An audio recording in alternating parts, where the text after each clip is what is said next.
अस्सलाम वालेकुम स्टूडेंट्स, आज हम करेंगे रिमेनिंग क्वेश्चन एक्सरसाइज के चैप्टर नंबर 3 कर रहे थे। तो हमारे पास जो आज होगा इसका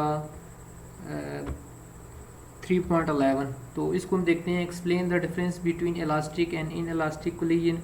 इलास्टिक और इन इलास्टिक कोलिजन में फ़र्क क्या है। Explain how would a bouncing ball behave in such case. तो बाउंसिंग बॉल जो है वो किस तरह बिहेव करती है। तो अब बाउंसिंग बॉल्स मीन्स कोई टेनिस बॉल आप ले लें, तो उससे आप ये शो करें कि इलास्टिक या इन इलास्टिक इसमें क्या इफेक्ट होता है। तो give plausible reason for the fact that kinetic energy is not conserved in most cases. और हमने कुछ रीज़न्स देनी है कि काइनेटिक एनर्जी जो है वो कुछ केसेस में कंजर्व नहीं रहती। तो पहले तो हम इलास्टिक कोलिजन को देखते हैं, वो क्या है। The collision in which both linear momentum and kinetic energy are conserved before and after the collision. तो अगर इसकी मिसाल से हम समझते हैं। Example, when a hard ball is dropped into a marble floor. जब भी हम एक हार्ड बॉल है उसको हम टेनिस बॉल पे क्या करते हैं, फेंकते हैं, तो क्या होता है, it rebounds to very nearly the initial height. तो वो दोबारा उसी पोजीशन पे जहाँ से फेंका था उसी के करीब आने की कोशिश करती है, बाउंस होती है।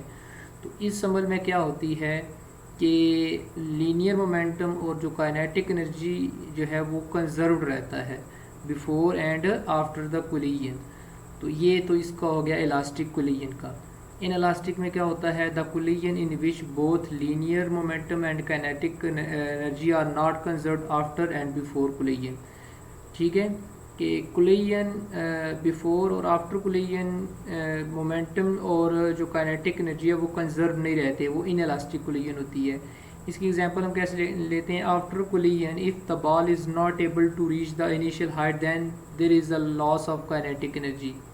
डेफिनेटली अगर बॉल जो है वो अपनी इनिशियल हाइट पे जहाँ से हमने उसको फेंका था दोबारा से फ्लोर पे टकराने के बाद अपनी पोजीशन पे नहीं आती, तो हम क्या कहेंगे कि ये ऐसी जो कोलिजन है वो क्या है, इन इलास्टिक है और इसमें काइनेटिक एनर्जी जो है वो क्या हुई है, लॉस हुआ है उसका। Reason for loss of kinetic energy.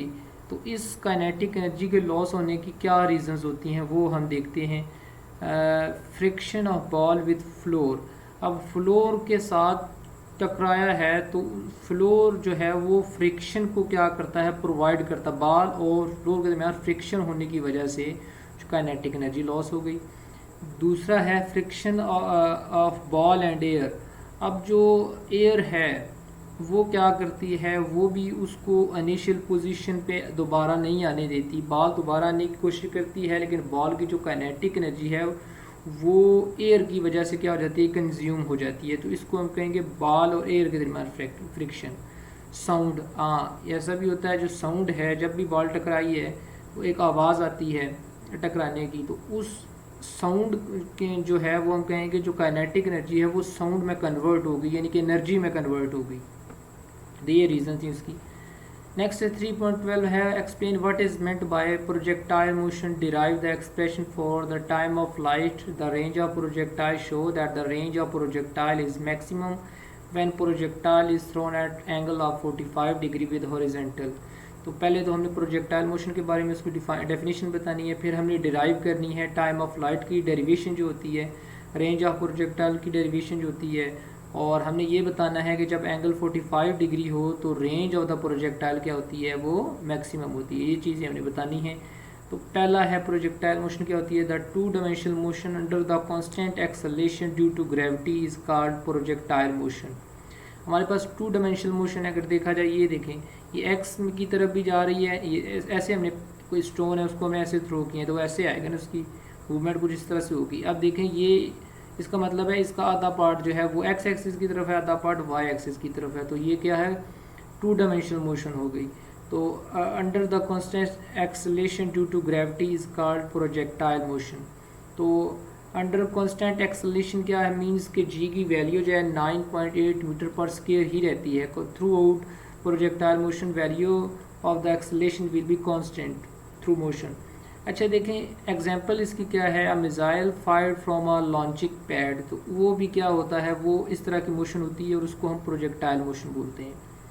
अगर टाइम ऑफ फ्लाइट का कह रहा था कि उसकी डेरिवेशन डिराइव करें, तो सबसे पहले तो इसकी डेफिनेशन है the time taken by the body to cover the distance from the place of projection to the place where it hit the ground. Time of flight means कि यहाँ से प्लेस ऑफ प्रोजेक्शन से यहाँ तक where it to hit the ground, ये ground पे hit करने के दौरान जितना टाइम लगे वो टाइम ऑफ फ्लाइट है। अब ये डिराइव कैसे होता है, ये टी जो है टाइम ऑफ फ्लाइट, ये 2 vi sine theta over G के इक्वल है। ये हमारे पास जो second equation of motion S is equal to V I T plus half G T square, ठीक है। ये वहाँ से हमने ये जो है वो रिलेशन डिराइव करना है, ठीक है। बी इसका मैंने रिलेशन डिराइव किया हुआ है सामने।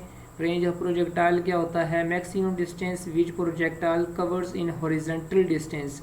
अब देखें यहाँ पे यहाँ से ये इसकी मोशन स्टार्ट होती है, यहाँ पे ख़त्म होती है। तो अब जितना भी इसने डिस्टेंस कवर किया हुआ है हॉरिजेंटली, ये क्या है, इसकी रेंज ऑफ प्रोजेक्टाइल है। और हमें ये पता है कि ये अगर डिस्टेंस हो तो ये R is equal to V I X, X means के हॉरिजेंटल मल्टीप्लाई बाई टी। तो यहाँ पे वी आई एक्स कीजिए, वी आई कॉस थीटा आ गया, और टाइम ऑफ फ्लाइट हमने पीछे जो है वो किया हुआ है ये वाला, ये अब देखिए तो ये हमने किया हुआ, टी की वैल्यू यहाँ से पुट कर दी है इस पे इधर। तो अब हमारे पास मल्टीप्लाई करेंगे तो क्या आ जाएगा, वी के साथ मल्टीप्लाई, वी आई स्क्वायर हो गया साइन थीटा और कॉस थीटा। अब 2 साइन थीटा कॉस थीटा किसके इक्वल हो गया, साइन 2 थीटा के इक्वल हो गया।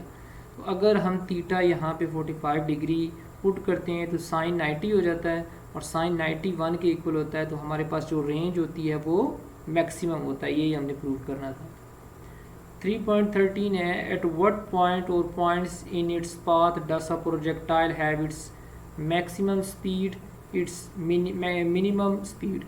अब कह रहा है कि आपने पॉइंट्स बताने हैं प्रोजेक्टाइल मोशन में कि किस पॉइंट पे स्पीड जो है वो उस ऑब्जेक्ट की वो क्या होगी, मैक्सिमम होगी, और किस पॉइंट पे मिनिमम होगी। तो पहले तो हम मिनिमम स्पीड देखते हैं। तो speed of the ball is minimum at its maximum height because at this point vertical components of velocity is zero. देखिए ना, ये इसका मैक्सिमम क्या है, मैक्सिमम हाइट है। मैक्सिमम हाइट पे क्या होगी, एक लम्हे के लिए यहाँ पे स्टॉप करेगी। तो यहाँ पे जब स्टॉप करेगी तो हम क्या करेंगे, वेलोसिटी क्या है, ज़ीरो। मीन्स के मिनिमम वेलोसिटी किधर है, ये मैक्सिमम हाइट पे। तो अब वर्टिकल कंपोनेंट ऑफ वेलोसिटी क्या हो जाएगा, ज़ीरो। यानी कि वर्टिकल कंपोनेंट से मुराद ये होता है कंपोनेंट अलोंग वाई एक्सिस, ठीक है, वो क्या हो जाएगा, ज़ीरो हो जाएगा इस पॉइंट पे। और आगे कह रहा है ये तो मिनिमम स्पीड थी, मिनिमम वेलोसिटी थी। मैक्सिमम वेलोसिटी कब होगी, the speed of the ball is maximum at its point of projection. Means के जैसे हमने उसको थ्रो किया था तो वो पॉइंट क्या, पॉइंट ऑफ प्रोजेक्शन, उस वक्त उसकी वेलोसिटी क्या होगी, मैक्सिमम होगी। या the point just to hit the ground और पॉइंट ऑफ लैंडिंग, जब वो पॉइंट जो ऑब्जेक्ट लैंड कर रहा होगा या हिट कर रहा होगा ग्राउंड को, उस दौरान टकराने से पहले यहाँ पे उसकी वेलोसिटी क्या होगी, मैक्सिमम होगी। तो ये 2 पॉइंट्स हैं जहाँ पे उसकी वेलोसिटी क्या होगी, मैक्सिमम होगी। लास्ट क्वेश्चन है 3.14, what is meant bye ballistic trajectory. हमने जो 3 यहाँ पे हमें ऑप्शन दिए गए हैं, बैलिस्टिक ट्रेजेक्ट्री की डेफिनेशन फाइंड करनी है, वो क्या है। तो हमारे पास अगर देखा जाए तो हमने इसकी डेफिनेशन क्या पढ़ी थी, अगर आपको याद हो, वो हमने ये पढ़ा था कि जो बैलिस्टिक ट्रेजेक्ट्री है उसको अगर हम डिफाइन करते हैं तो हम कहते हैं कि the path followed by unpowered and unguided, यही था ना projectile method. Unpowered and unguided क्या था, प्रोजेक्टाइल थी। तो यहाँ पे अगर देखा जाए तो ये पावर्ड है, अनगाइडेड है, अनपावर्ड है, गाइडेड है, पावर्ड है, अनगाइडेड है, दोनों होने चाहिए, अनपावर्ड और अनगाइडेड। तो कौन से वाला ऑप्शन बनता है, ऑप्शन ए इसमें से करेक्ट है। What happens when a system of 2 bodies undergoes N elastic collision, identify the correct answer. जब भी इलास्टिक कोलिजन होता है तो हमारे पास कौन सी वाली जो है ऑप्शन यहाँ से ठीक होगा। तो अगर गौर से देखें तो हमारे पास ये कंडीशन है, जब भी इलास्टिक कोलिजन होगा तो हमारे पास जो मोमेंटम ऑफ द सिस्टम है वो चेंज नहीं होगा। तो अगर हम देखें किधर लिखा हुआ है कि चेंज नहीं होगा, तो ऑप्शन बी है the momentum of the system does not change in elastic collision.